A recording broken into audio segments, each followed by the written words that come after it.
اعوذ باللہ من الشیطان الرجیم، بسم اللہ الرحمن الرحیم۔ السلام علیکم ورحمۃ اللہ وبرکاتہ۔ خدا نے موسیٰ علیہ السلام پر وحی کی کہ تم پر توریت 40 روز میں بھیجوں گا جس میں احکام ہوں گے۔ موسیٰ علیہ السلام نے اپنے اصحاب سے کہا کہ حق تعالی نے مجھ سے وعدہ کیا ہے کہ 30 روز میں مجھ پر توریت اور الواح کو نازل فرمائے گا، اور خدا نے حکم دیا ہے کہ بنی اسرائیل سے 30 روز کا بتلائیں۔ حضرت موسیٰ علیہ السلام نے بنی اسرائیل پر ہارون کو اپنا جانشین بنایا اور بنی اسرائیل کو حکم دیا کہ وہ ان کی اطاعت کریں، اور کوہ طور کی جانب روانہ ہو گئے۔ موسیٰ علیہ السلام کوہ طور پر پہنچے تو حق تعالی ان سے ہم کلام ہوا۔ موسیٰ علیہ السلام نے خدا سے خواہش ظاہر کی کہ اپنے آپ کو ظاہر کریں تاکہ میں تجھ کو دیکھوں۔ خداوند تعالی نے فرمایا کہ میں نظر آنے والا نہیں ہوں، تم مجھ کو ہرگز نہیں دیکھ سکتے، اور میری عظمت کی نشانیوں کو دیکھنے کی کسی کو تاب نہیں ہے، لیکن اس پہاڑ کی طرف دیکھو، اگر وہ اپنے مقام پر میری تجلی کے وقت قائم رہے تو تم بھی دیکھ سکتے ہو۔ خدا نے فرشتوں کو حکم دیا کہ موسیٰ کے گرد احاطہ کر لو تاکہ وہ خوف زدہ نہ ہوں۔ ملائکہ نازل ہوئے اور موسیٰ کے گرد احاطہ کر کے کہنے لگے کہ اے پسر عمران، تم نے بہت بڑا سوال کیا۔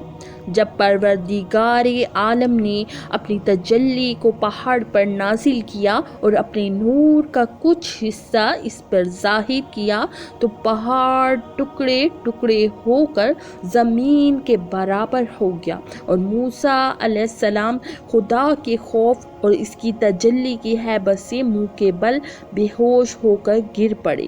جب موسیٰ علیہ السلام ہوش میں آئے تو عرض کی کہ پالنے والے، میں تجھ کو اس سے پاک جانتا ہوں کہ کوئی تجھ کو دیکھ سکے، اور میں پہلا ایمان لانے والا ہوں کہ تجھ کو کوئی دیکھ نہیں سکتا۔ خدا نے فرمایا کہ اے موسیٰ، میں نے اپنی رسالت کے ذریعے اور اپنے ساتھ گفتگو کرنے سے تم کو سب پر برگزیدہ کیا ہے، اور اس وقت خدا نے موسیٰ علیہ السلام کو توریت عطا کی۔ ادھر بنی اسرائیل نے دیکھا کہ 30 روز گزر گئے اور موسیٰ علیہ السلام واپس نہ آئے تو سامری نے ان کے ضعیف الاعتقاد لوگوں میں شبہ ڈالا کہ موسیٰ علیہ السلام نے جھوٹ بولا اور ہمارے پاس سے بھاگ گئے۔ انہوں نے ہارون کی اطاعت ترک کر دی اور چاہا کہ ان کو مار ڈالے۔ اس وقت شیطان ایک مرد کی صورت میں ان کے پاس آیا اور کہا کہ موسیٰ تمہارے درمیان سے بھاگ گئے ہیں، اب وہ واپس نہ آئیں گے، اپنے زیورات کو جمع کرو تاکہ میں تمہارے لیے ایک خدا بنا دوں۔ سامری موسیٰ کے لشکر کا سردار تھا۔ جس روز خدا نے فرعون اور اس کے ساتھیوں کو غرق کیا تھا، اس دن اس نے دیکھا کہ جبرائیل علیہ السلام ایک مادہ گھوڑے پر سوار ہیں، اور وہ جس جگہ قدم رکھتا ہے اس کے سموں کے نیچے کی خاک حرکت کرنے لگتی ہے۔ سامری نے اس خاک کو اٹھا کر اپنے پاس محفوظ کر لیا، اور وہ اکثر بنی اسرائیل پر فخر بھی کیا کرتا کہ میرے پاس حرکت کرنے والی خاک ہے۔ جب شیطان نے بنی اسرائیل کو موسیٰ علیہ السلام سے گمراہ کر کے ان لوگوں کے لیے ایک بچڑا بنایا تو وہ سامری کے پاس آیا اور کہا کہ وہ خاک تیرے پاس ہے، مجھے دے دے، اور اس نے وہ خاک اس بچڑے کے پیٹ میں رکھ دی تو اسی وقت وہ بچڑا حرکت میں آیا اور بات کرنے لگا۔ بنی اسرائیل نے یہ دیکھا تو اس بچڑے کو سجدہ کیا اور اس کی پرستش شروع کر دی۔ ہارون علیہ السلام نے ان کو بہت نصیحتیں کی لیکن وہ باز نہ آئے اور ہارون علیہ السلام کو مار ڈالنے کے ترپے ہو گئے۔ ہارون علیہ السلام نے اپنی جان بچائی اور ان سے کنارہ کشی کر لی۔ ادھر کوہ طور پر خدا نے موسیٰ علیہ السلام کو آگاہ کیا کہ تمہارے یہاں آنے کے بعد سامری نے ان لوگوں کو گمراہ کر دیا ہے، اور وہ لوگ اس کے سونے سے بنائے گئے بچھڑے کی جو بولتا ہے پرستش کرنے لگے ہیں۔ موسیٰ نے عرض کیا کہ خداوند، سالت سامری نے بنایا، اس میں آواز کس نے پیدا کی؟ حق تعالیٰ نے فرمایا کہ میں نے اس میں آواز پیدا کی تاکہ ان کے امتحان کو اور زیادہ کر دوں۔ موسیٰ علیہ السلام غم و غصہ کی حالت میں کوہ طور سے اپنی قوم کی جانب روانہ ہوئے، اور جب ان لوگوں کو اس حال کو مشاہدہ کیا، توریت کی تختیوں کو پھینک دیا اور ہارون کو سر اور داڑھی سے پکڑ کر اپنی طرف کھینچا اور کہا کہ جب تم نے دیکھا کہ لوگ گمراہ ہو رہے ہیں تو تمہیں میرے پاس آنے میں کیا چیز رکاوٹ تھی؟ ہارون علیہ السلام نے کہا کہ بھائی مجھے اس طرح نہ کھینچو، میں ڈرا کہ تم یہ کہو گے کہ تم نے بنی اسرائیل میں جدائی ڈال دی اور میری بات کو نہ مانا۔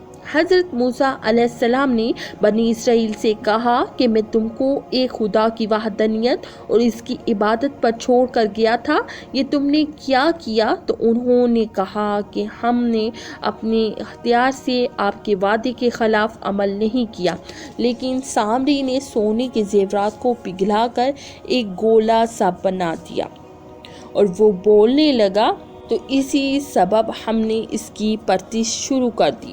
موسیٰ نے سامری سے سوال کیا کہ تو نے ایسا کیوں کر کیا؟ اس نے کہا کہ میں نے ایک مٹھی دریا کی خاک جو جبرائیل کے سموں کے نیچے سے اٹھائی تھی اس کو شکم میں ڈالی تو یہ بولنے لگا۔ یہ سن کر موسیٰ علیہ السلام نے گوسالہ کو آگ میں جلا دیا، کی راکھ کو دریا میں بہا دیا، اور جن لوگوں نے گوسالہ کی پرستش کی تھی ان سب کے قتل کا حکم دیا۔